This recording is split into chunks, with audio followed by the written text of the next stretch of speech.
Today's video, I'm going to be sharing what I like about horror movies, and it may not be the reason you think.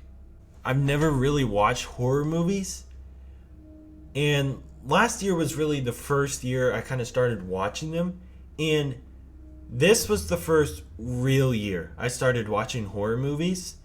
And this past October, when I did Spooktober, was the first Halloween where I really watched horror movies and watched an abundance of them.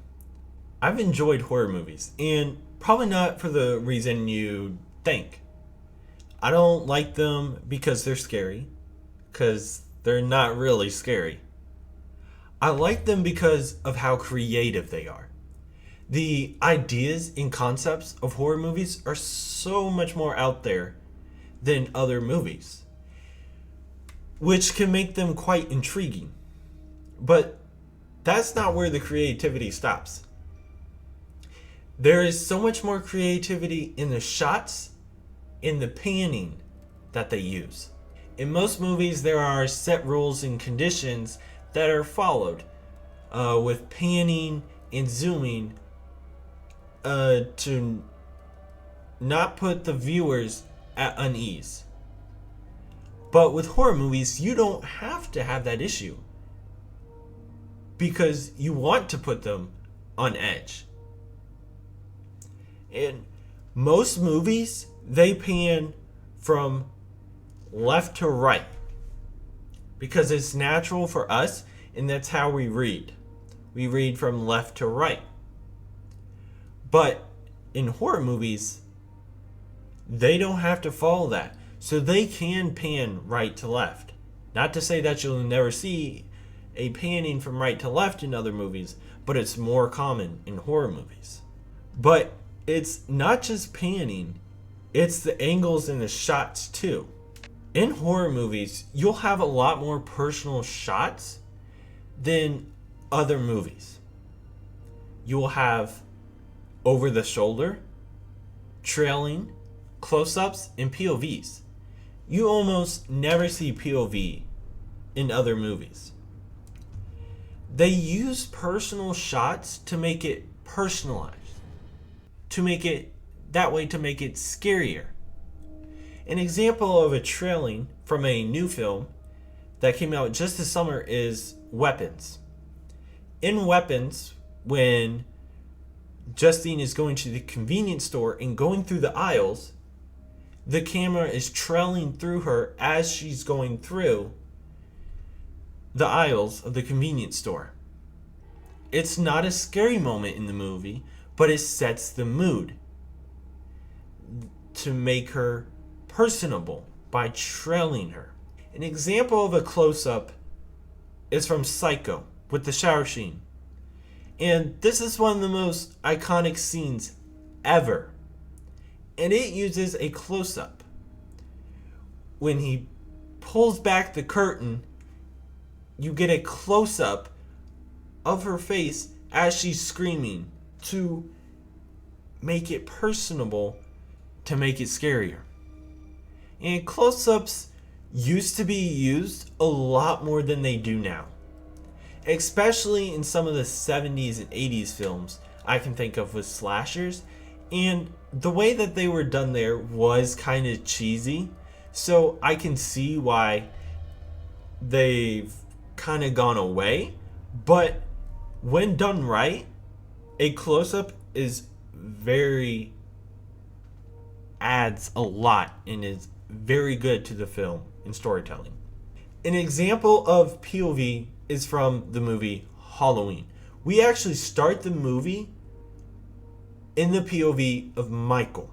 So right from the start, we're getting personalized with the killer and seeing how sick he is and how demented he is. Right? You almost never see POV outside of horror movies. I actually wanted to come back to The Shining here.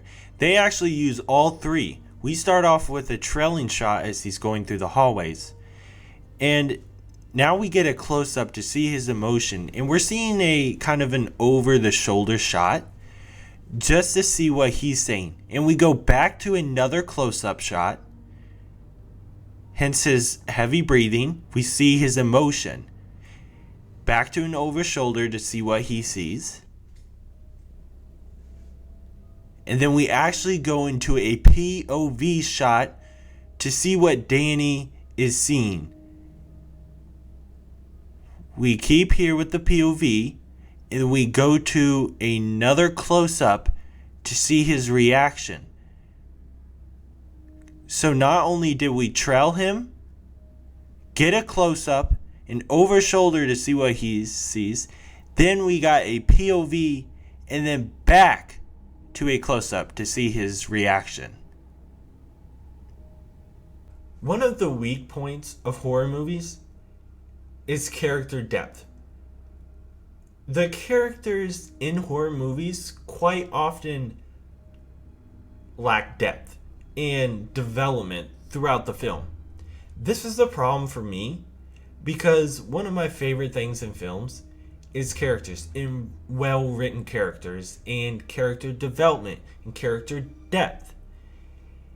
And because horror movies lack this, I feel like that can hinder the scariance of a movie. I often find myself not scared of horror movies, and I'm not 100% sure why. I think some of the reasons of that could be that I do not connect with the characters. So henceforth, I do not care as much as I truly would when the characters are endangered. So I'm not as scared as I would be with characters I care about. Another reason could be some of them are just so out there that I find no connection to realism. I don't think the supernatural abilities need to be realistic, but they need to have rules in order to be believable. That may be why I think that psychological horrors are scary, especially the ones that are realistic, like Saw or The Silence of the Lambs. I often find myself more scared, if I even am, of horror short films than I am of full-length horror films. I'm not quite sure why. Maybe it's because I don't have time to think about realism or curate a strong opinion about the characters. Though the reason I like horror movies may not be the norm and may be nerdy, I will continue to watch them. I will watch them for their creativity and uniqueness in premise, camera angles, pans, and shots, and not for the scare factor or the characters. So that's kind of what I like and dislike about horror movies as someone who's watching them really for the first time this year. I hope you enjoyed the video and have a great day.